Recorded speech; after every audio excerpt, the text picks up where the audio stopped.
Going.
Well, good morning, everybody.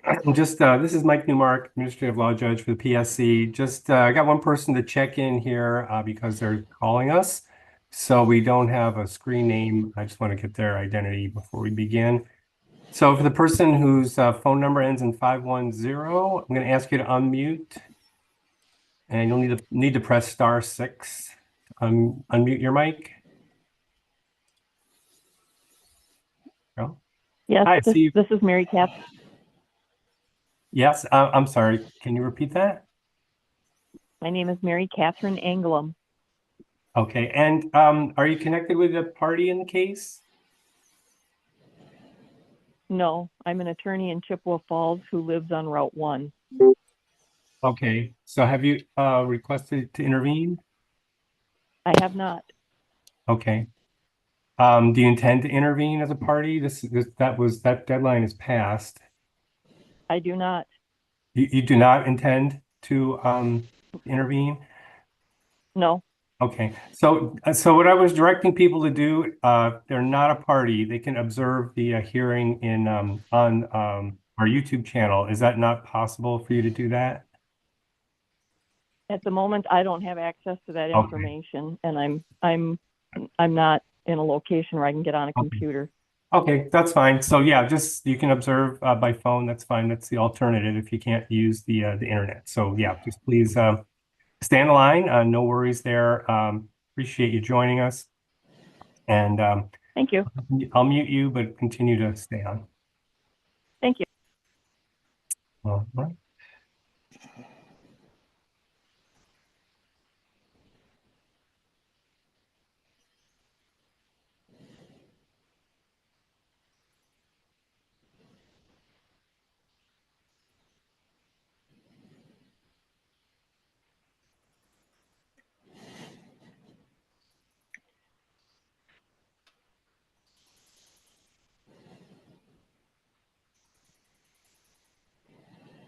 We have everyone I'm expecting, but I believe. Forest Hub. Oh, City of Altoona. I don't see Hub here. Oh, okay. That's first. All right. Yeah, otherwise the city hasn't appeared yet. I think that's everyone else though. Okay. All right. So no one's here on behalf of the city of Altoona. Is that correct? Just chime in if you are. Okay. Just curious. All right, that's fine. Well, looks like we're good to go. 2 after 10. Thank you all for joining a little early so I could sort out screen names before we get started. People all appreciate getting out earlier than later. So let's get on the record. This is docket 5 CE 158. Joint application of Northern States Power Company, Wisconsin, and American Transmission Company. It's for a CPCN to do various things that we're calling the Western Wisconsin Transmission Connection Project. My name is Michael Newmark, Administrative Law Judge for the PSC. We're here on Zoom for a pre-hearing, which means we are going to look at admitting the parties, decide the issues, the schedule, and other matters that will facilitate the proceedings. So first off, we want to get appearances on the record. I do have the service list for us to review and did provide that ahead of time. So if there are errors or omissions on the list, we can, I'll take note of that now. But if you do need to add people and remove people, you'll need to file that on Earth as a request notice of appearance. So let's just start with the list here. Who do we have appearing for ATC? Morning, Judge. This is David Zappo from Hush Blackwell appearing on behalf of ATC. Oh, thanks. Chippewa Valley Preservation Alliance. Good morning, Judge. This is Attorney Sarah Olson of Eminent Domain Services, LLC, appearing on behalf of Chippewa Valley Preservation Alliance. Okay, thanks. And you noted offline that we do have a updated notice of appearance on file, so I appreciate that. Oh yeah, Citizens Utility Board, they are on the list. I don't see anyone here from them. Okay, City of Altoona. Nobody from them. Clean Grid Organizations.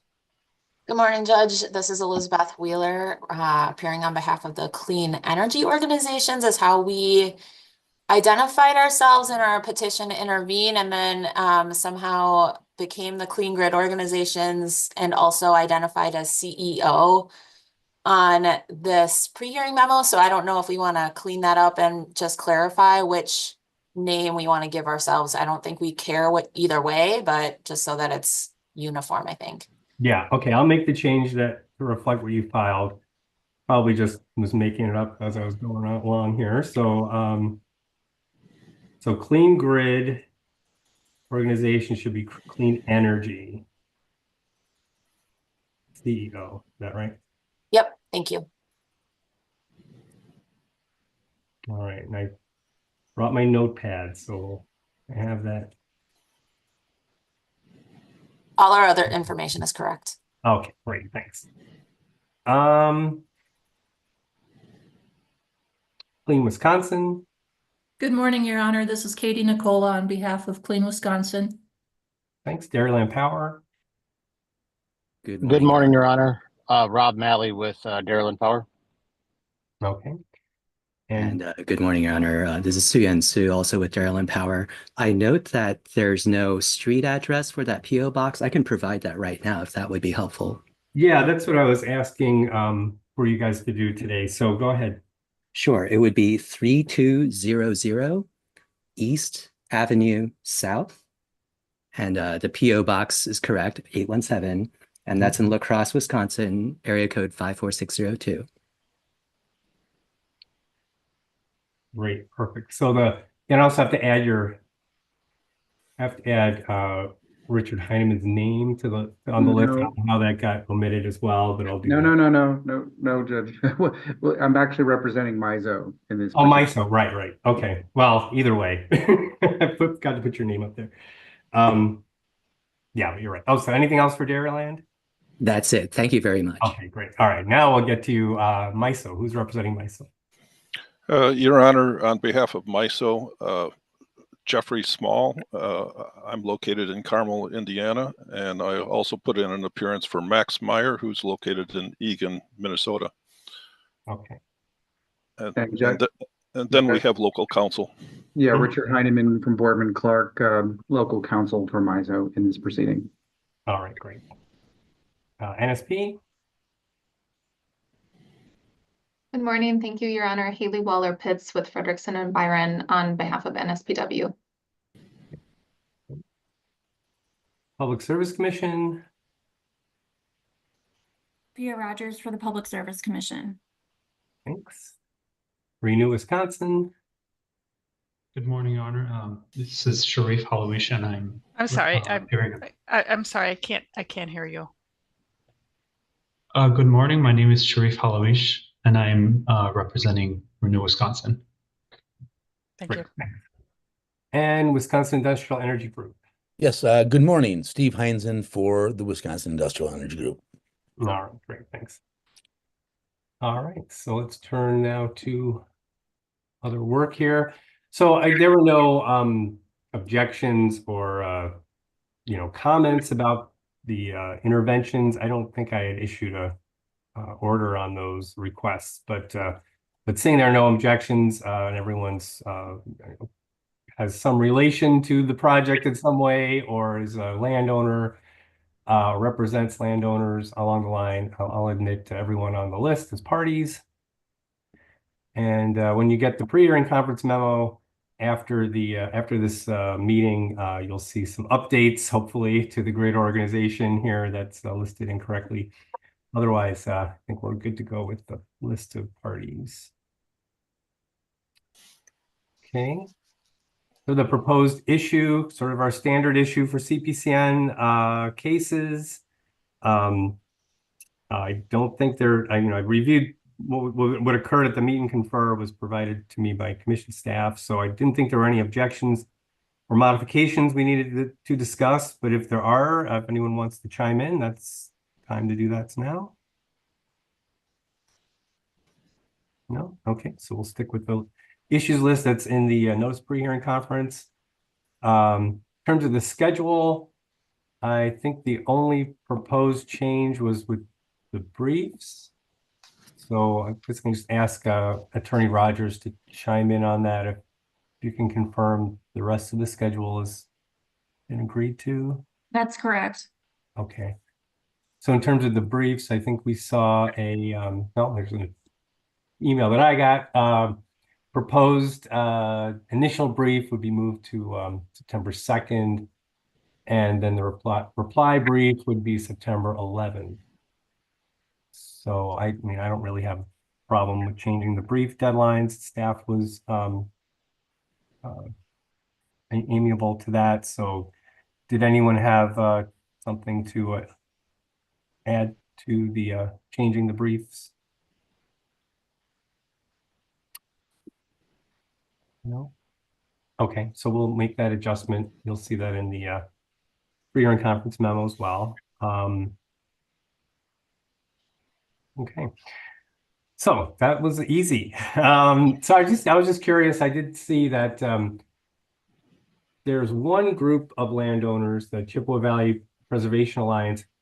I don't see any other landowners being represented in the party session. So I know we did send out. We did get the notice of proceeding out to landowners. I think that mailing issued to about, I think it was over 2,000 addresses that were labeled landowner or current resident. And that's been out there for the notice of proceeding. It's been out there for at least a month.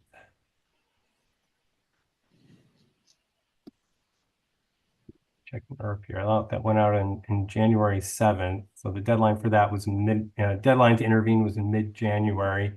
I was just curious in terms of what the applicants may have seen in their meetings with landowners, or if staff had any insight with their scoping meetings. I mean, does this not touch a lot of landowners, or is it just not people not expressing interest? Is there any insight we could just get to why I haven't really seen any landowners intervening? I can speak if that helps. Yeah, just you have to identify yourself. There's so many people on the. Sure. Andrew Kraft for the PSC, environmental analyst. We just. Sorry, Andrew, can you just turn your video on? Oh, sure. Yeah, it's really not popping up. Okay, yeah, thanks. Yeah, go ahead. Yeah, so we've done. We have one more session of scoping meetings next week. I think some of the issues with landowners or lack of issues maybe is that most of this route is through existing easement, almost all of it. So that's what we've been thinking is probably a reason why we see maybe less turnout than we've seen in such projects like Cardinal Hickory Creek or other big transmission lines. We've had 50 to 100 people at the scoping meetings, maybe less than that. Yesterday was probably 10 to 20. So yeah, I think it is probably less than what we've seen in other large transmission lines. But it's probably due to the easements that are proposed, the right of way. Okay, great. Yeah, I appreciate getting that insight. We're going to make sure we connect with people. We're doing the right thing by them. So great. I'm glad to hear there's at least a rationale for the lack of landowner interest, at least in the party side of things. We'll be doing public sessions in the project area like we've listed here. I'm gonna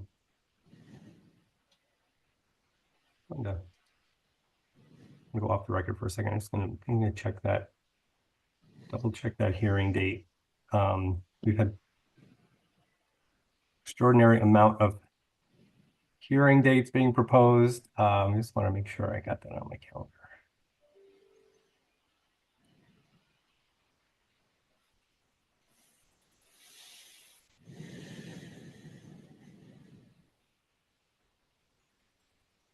Okay, yeah.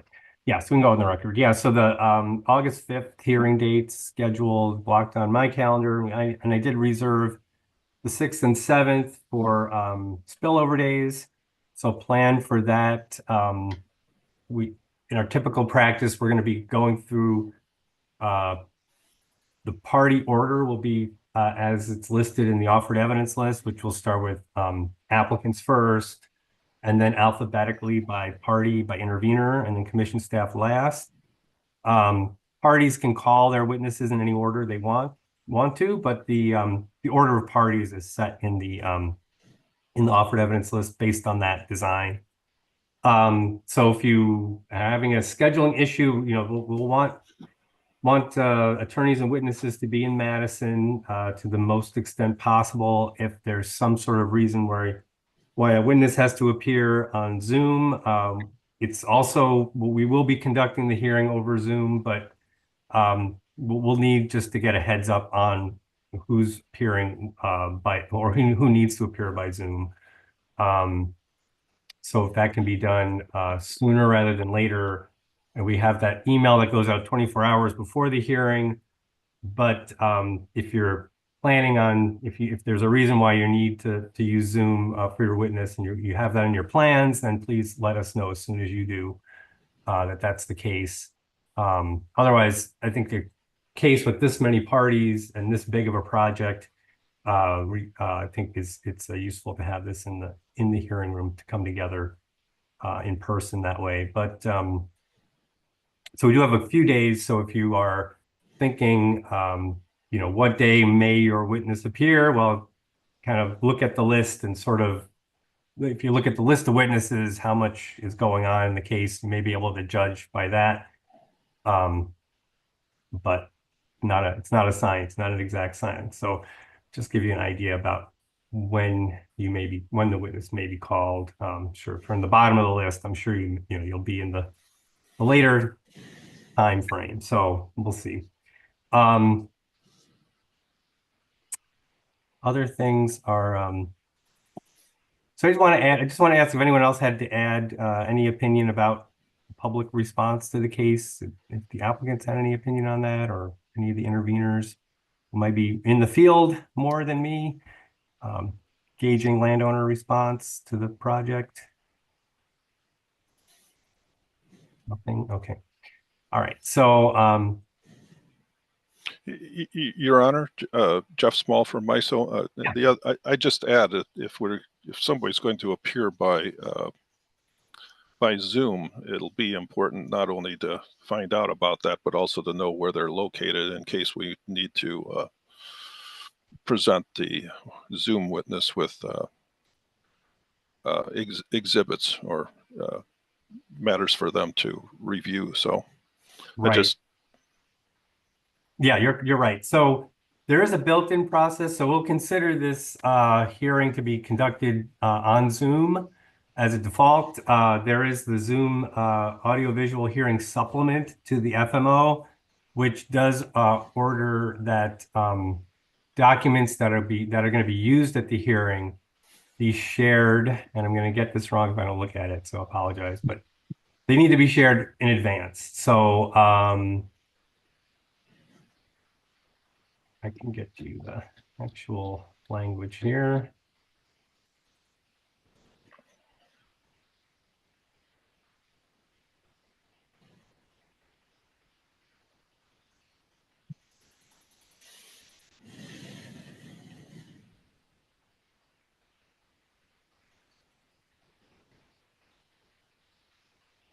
So it's by 1:30 the day before.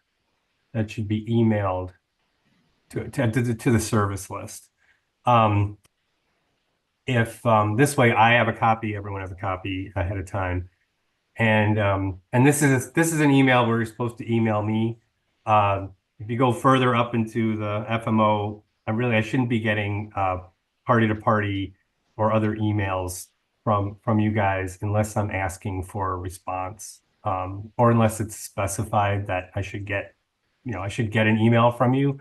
For example, the one with hearing preparation that says, send it to me. Otherwise, you should be contacting commission staff, and then if they have a question, they need something clarified, they'll refer it to me. So yeah, so there are some little details in this document that may be useful for that. All these details here. There's a couple of items I wanted to raise that I've been seeing as basic pitfalls for filing. We've seen a number of these kind of repetitively occur. So one would be for filings that if you're using, depending on the document you're using, you want to be careful using the correct document type, what we call it. So it's when you're filing on IRF, you get to choose what category you want to file in. So there's certain types where I will get a notice in my inbox and others where I don't. So correspondence, I do not know if someone's filing correspondence. It's going to go on IRF and I'm not going to get a notice, and I'm not checking in every case who's filing correspondence. So if you want an request for an ALJ order, should be under motion. You changing the service list, request to do that should be under request for intervention, notice of appearance. Testimony should be filed as testimony, exhibits as exhibits.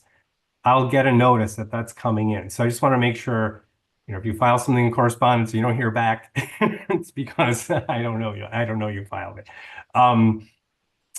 And then the standards here will also describe, like, if someone's filing a motion, you reply using the motion document type. So I can keep it all together and organized. So that's all explained in here. So if you before you file something, check this document, please. And if you have any questions, talk to commission staff, Sophia, or I think Evan's also on this listing here, right? But they will be able to help you with that or refer the question to me.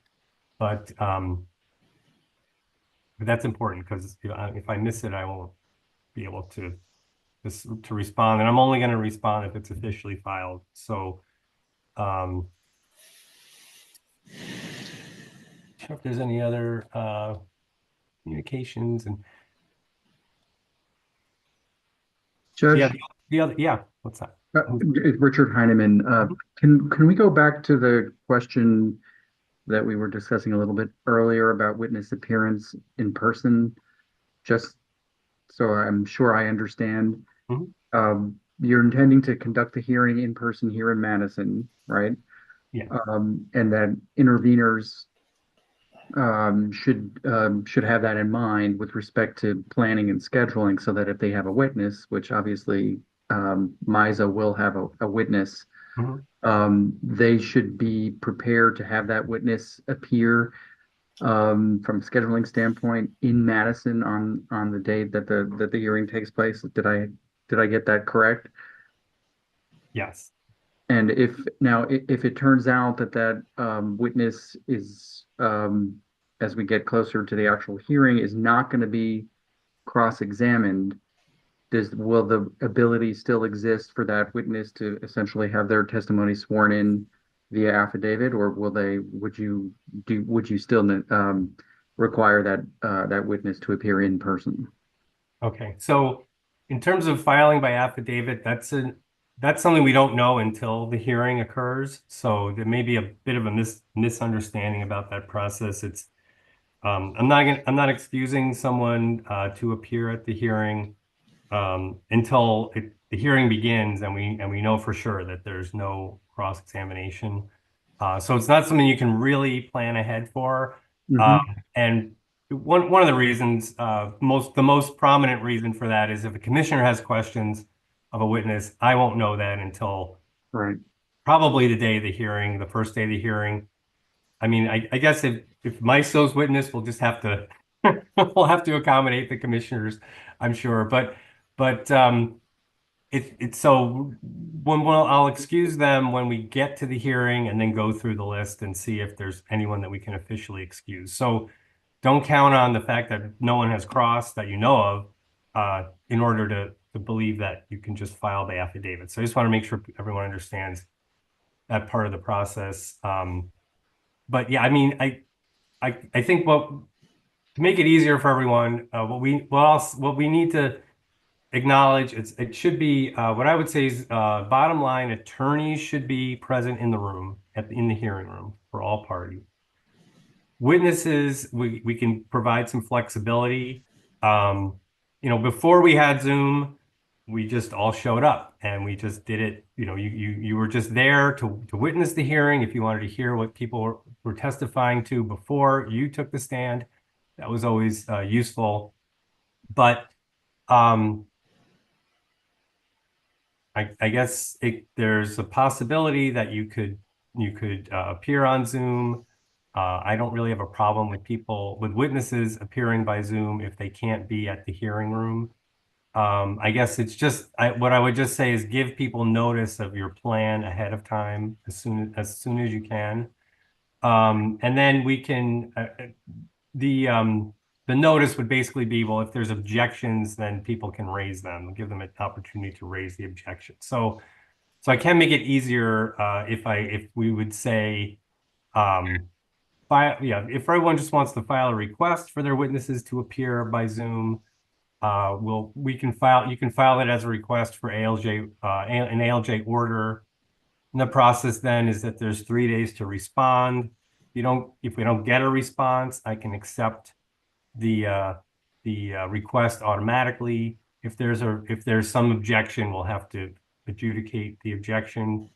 But yeah, there's so many parties here and so many and potentially a lot of witnesses. So if we want to handle it that way, that's fine.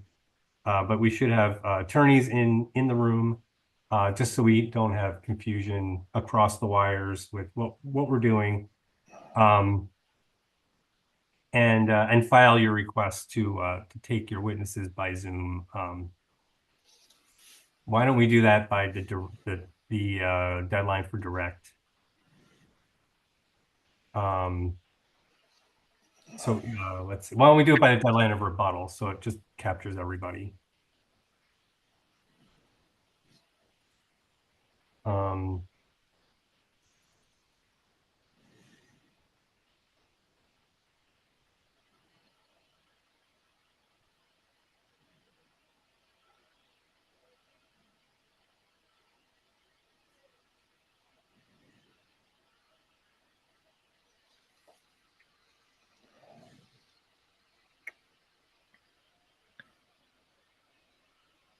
so any questions about that? Your Honor, just one. Will you include language consistent with what you just discussed as part of this order? Yep, I just wrote it down. So I'll Fantastic. Thank you so much. Great. Okay, and so one other pitfall for filing. It's actually a pretty good accommodation for parties, but I think people may confuse it and get it wrong. We used to have issues with people citing to documents that weren't going to be offered into the record. I'd either make them file it as a exhibit, or we kind of have to make some off-the-cuff decisions about it. Also, hyperlinks were forbidden, and they had to be cured and culled out of testimony. The links had to be turned off somehow. And I've found that basically the systems that we have now don't really let you do that anymore. It kind of will read a link into something that you've tried to delete. But anyway, the solution has been to add a disclaimer to those citations. So if you're not offering something for the record, it should have a disclaimer that says this is not record evidence, not being offered for that purpose. And the language in there, the suggested and very highly approved language would be what we have on page 9 for exhibits.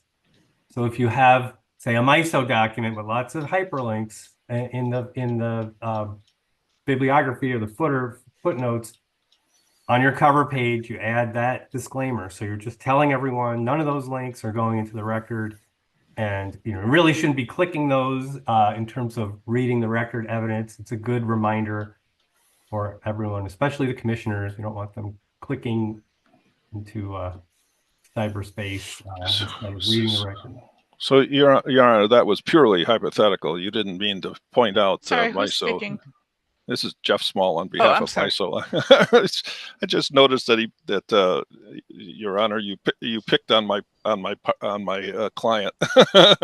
Well, you could call it picky. I'm just giving you a good example. I know MISO documents have lots of links. It may have happened in the past. I Oh, admit no. that. I'm not saying you did anything wrong in the past. I'm just saying, as an example, MISO does have a lot of links in their documents. And you know what? Everyone's filing MISO documents. So it's it's not you at all. It's not what I was saying. But yeah, that'll cure your exhibits. There's also similar language for testimony, and in here somewhere. This page 4 gives you a so this disclaimer would be with every citation you have that's not record evidence, not being offered as an exhibit, should have that in the, I mean, it could be like a footnote, it could be, footnote's probably your best place to put it. So if you're citing to documents filed in another docket or newspaper articles you're not filing as exhibits, things like that should have that disclaimer on it. And that's something that I've seen. I end up asking people to refile many documents for that missing that disclaimer. Just wanted to point that out. Also, we do have our exhibits, the application exhibit and the staff data request response exhibit. The concept here is that we know those exhibits are coming into the record. If you're going to cite to those documents or portions of what would be included in that exhibit, you want to use that exhibit name in your testimony to cite to it, even if the document's not filed yet. because it will be filed. So for data request responses, it's all data request responses the commission receives in the docket will be, correct me if I'm wrong, Sophia, they'll be in that exhibit. So if you're going to cite to one of those, you want to use the naming convention that's provided in this guide here, or else I'm going to make you refile. So I want to check that. Same thing with the CPCN application. The applicant will file a document, and basically what's going to look like, it's going to be just links, a list of links to all the pieces of the CPCN. So if you want to cite the Appendix D of the application, you want to use the want to cite to that exhibit and use that naming convention. So I think actual convention for that is spelled out starting on page 6. It's talking about citing to commission orders and then citing to these special exhibits, the application, the EIS, and the commission staff data request exhibit. All of that's prefabricated for you. Just need to plug in your information there. So yeah, that'll get you a refiling if you don't do that right. So I want to preclude some of that. If I have time, I've been going through the direct filings after they come in, before rebuttal comes in, and making my corrections to those, and then giving them to you as a preview. This way you don't repeat the same mistakes on rebuttal. But I don't know if I'm going to get to that in this case. But those corrections, you don't need to, you want to save those corrections. If I give them to you before, save making those corrections on those documents to after the hearing. There's a process for refiling at the end, after we've collected all the evidence and gone through all the correcting that we need to do. Then we file the final version. So I'm telling you ahead of time, here's what's wrong with the document. Just hold off. You don't need to refile right away. You can wait till after the hearing. Also, there's the errata process. If I already told you something's not correct with the document, you don't have to put that in your errata. You can just, we're assuming everyone knows. I've told everyone that that piece needs to be corrected. You don't need to put that in your errata. But the errata should go in really as soon as you know something's wrong. You should really be filing the errata. There'll be a deadline, a final deadline for that. We'll set it here. It's the August 1st, filing your errata and replacement exhibits. So if you know you have a problem with some document ahead of time, get everyone that information as soon as you can. And but that's the deadline. We should have before the hearing, should have all the documents in and all the corrections noted. And then we'll go to the hearing, we'll accept the documents, and then look for the refilings afterwards. So that's the process there. That's what we've usually been doing. Any questions about that? I have a question, Your Honor. On the exhibit that staff puts together with the DR responses, is that just DR responses that are responsive to PSC issued data requests and not cross-party? Yes, it's just the staff data requests, the responses. So if you look at those examples, I don't have one handy right now, but it's basically, it's a table, and it'll have the request and the IRF number, and then the response with the IRF number, a description of what the request was. I've instructed staff to get that filed sooner rather than later, so at least we have the document to work with. But you should just assume all data requests, responses, really the requests and the responses will be offered in that document. So you can cite to those by using that exhibit citation. For party-to-party discovery, if you want to, again, if the witness knows the information and used it in their analysis, they can cite to it and make it a not record evidence if they wish. Use that citation as not record evidence, but the information, of course, is verified by the witness. If you want to introduce the response itself, you just put it in as an exhibit.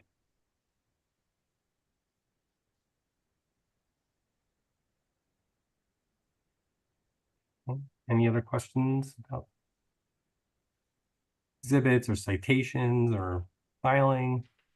Oh, one other thing is if there's confidential evidence being offered, that should be, and even discovery, I would think you'd want to, if you need to email but to serve documents, so that the documents that are being filed in the request for confidential handling should be password protected.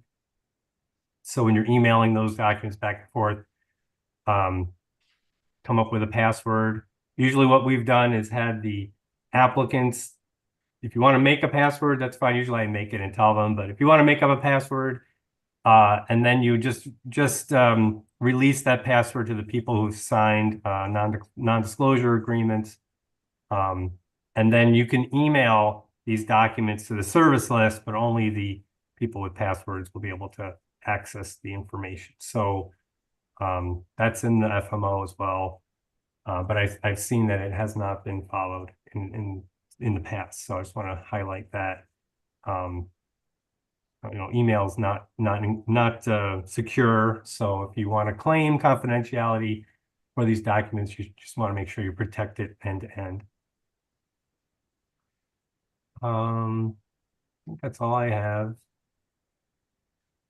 Judge, Yeah. there was one more thing, which was just consideration of timing. There's quite a big gap between the applicant's testimony and the interveners and commission staff's testimony. In the past, on some occasions, you've required parties that are ready and aligned with an applicant to file early, and that can be really helpful to staff and other interveners in preparing their testimony. Yeah, we didn't have any bites on that. I'm Yeah, sorry. I'm we sorry, didn't- Ms. Rogers. I didn't hear what you said. We didn't. I'm sorry, we didn't have any bites on that in the meet and confer, but I wanted to make sure we considered it. Yeah, thanks. That's a good point. There, I did note that for the in the notice pre-hearing conference. So there's an opportunity. I think in this case it makes a lot of sense because we do have a number of parties that I believe are aligned in common purpose with the applicants. So I think it's good idea to identify them at least now, and then see if it's possible to have them follow the applicant direct schedule. So,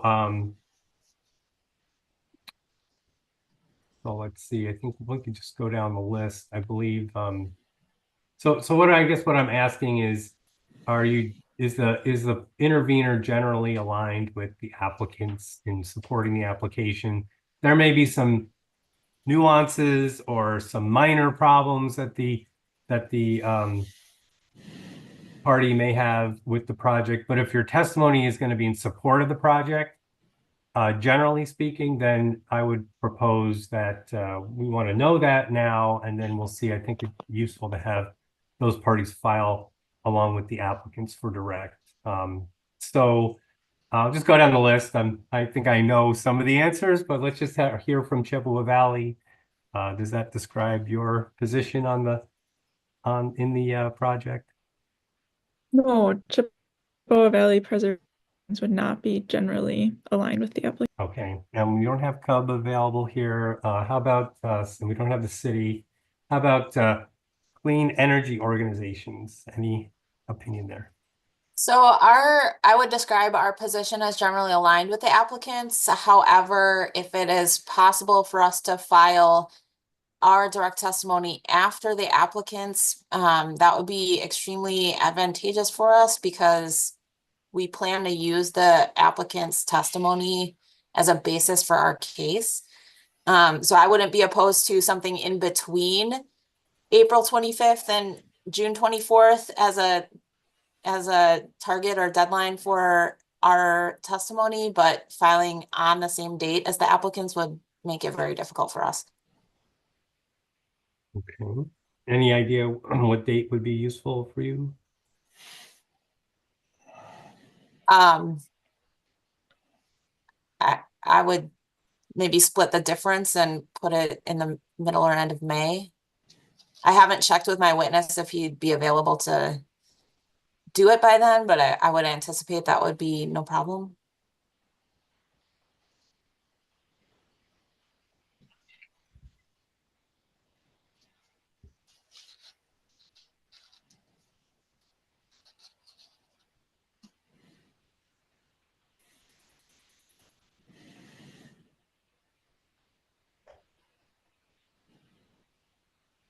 Okay.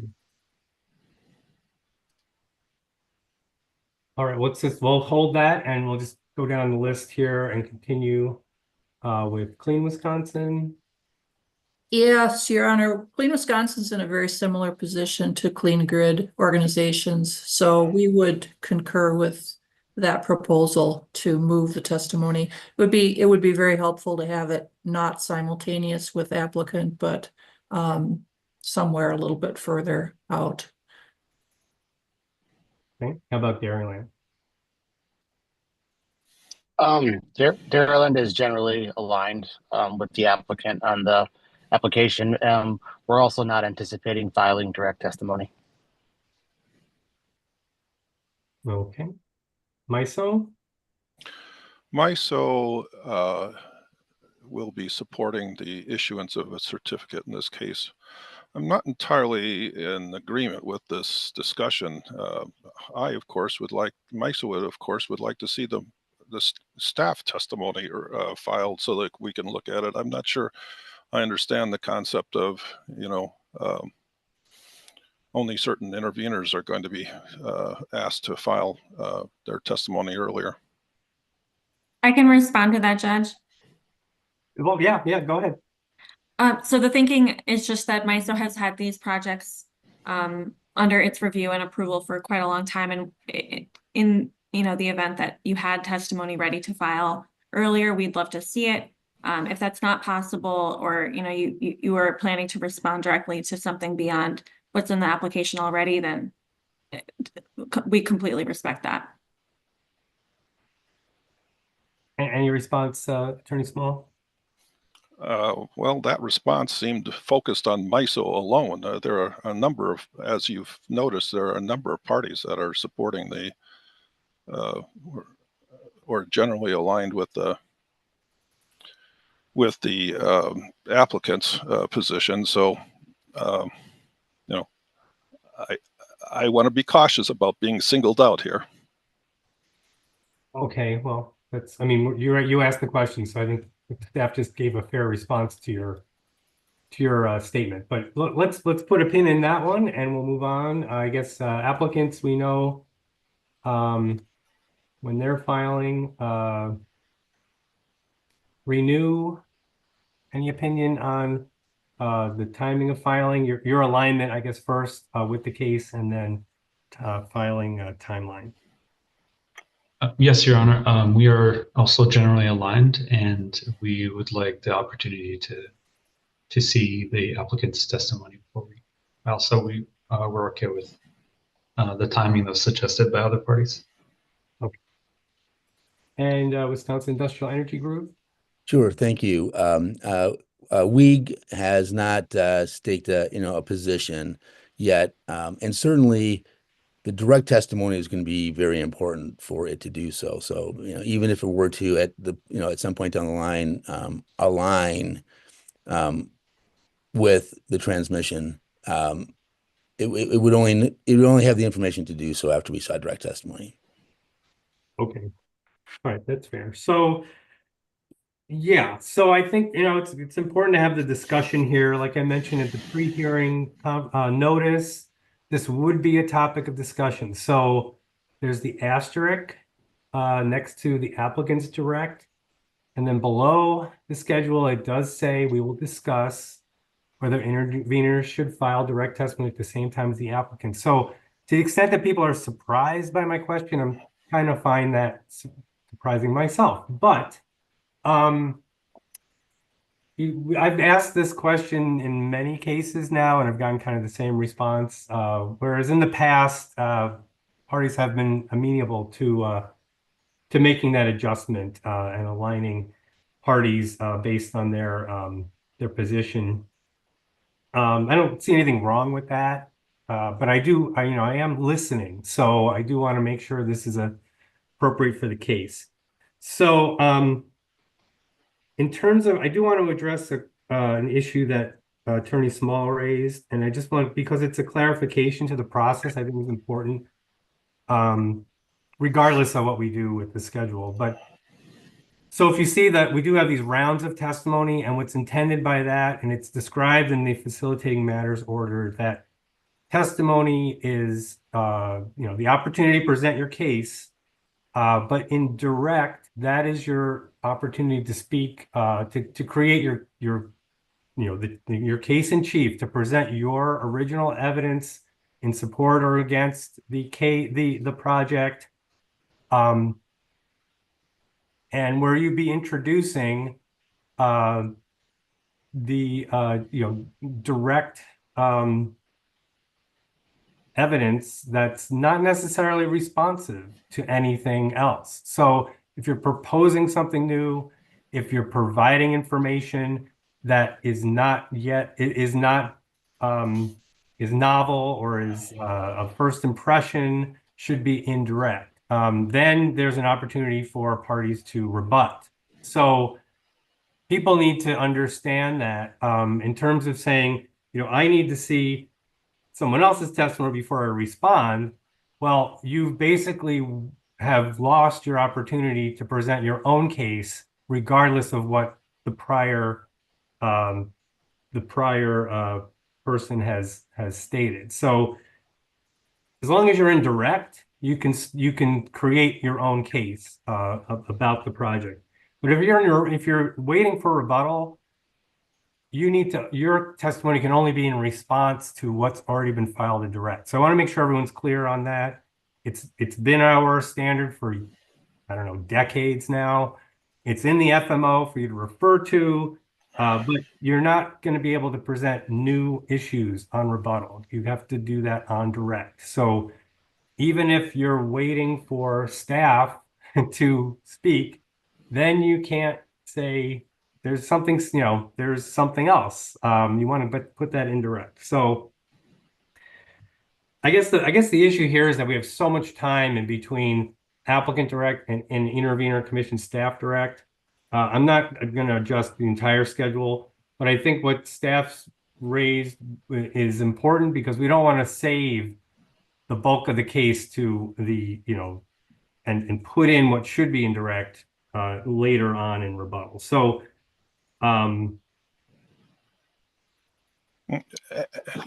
Your Honor, Jeff Small again.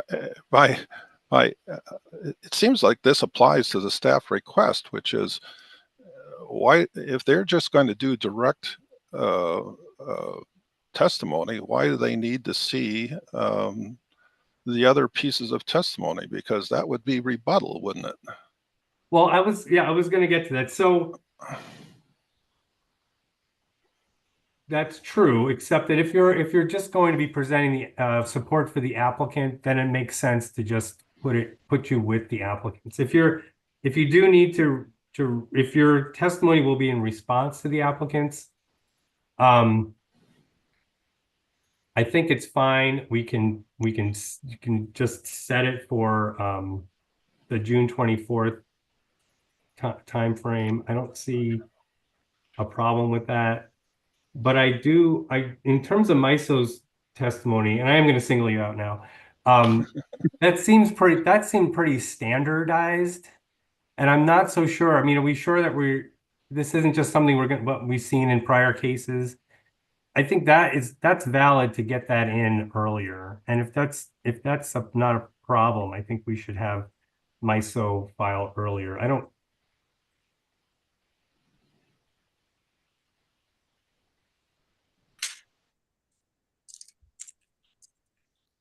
Anyone else have an opinion on that? Well, while Attorney Small is considering that, I'm just gonna make a note that it's not just that staff or other interveners or the record itself would benefit from having information front-ended here and more time to mull things over. It's not just for the purpose of writing direct, it's also so that we and interveners have more time with that testimony. The last round of testimony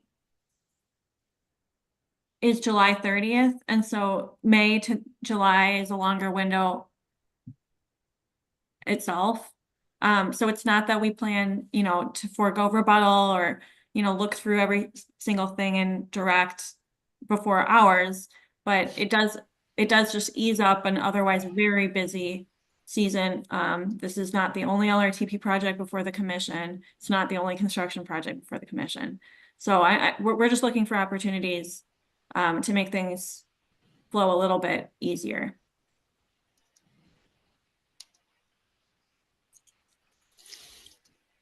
Okay. Well, I see a benefit to that generally. So we can set the aligned parties direct for May 30th. That's the end of May. That does split things up a bit between the two proposed direct testimony deadlines, and we'll give I think that's going to help the process. So then parties generally aligned will have their direct due May 30th. So I think from what I heard today, it would be the CEO, Clean Wisconsin, Dairyland if they chose to submit testimony, MISO, Renew, and I guess WIG is kind of out of the mix here. To the extent you do decide to align to the project, then you can file it at that time. If that's not the case, that's fine. We'll have you file on the June 24th instead. So, Your Honor, Jeff Small again. Yes. We will be able to meet that timeline. Okay, I'm glad to hear it. That's what I decided. All right, great. So we have the schedule. Anything else we need to discuss? All right, I think that's it. Appreciate everyone's attendance and attention to this process. We'll look forward to getting your testimony in. Appreciate it very much. Thanks very much. We're adjourned. Thank you. Thank you. Thank you. Thanks, Jenna. Thank you.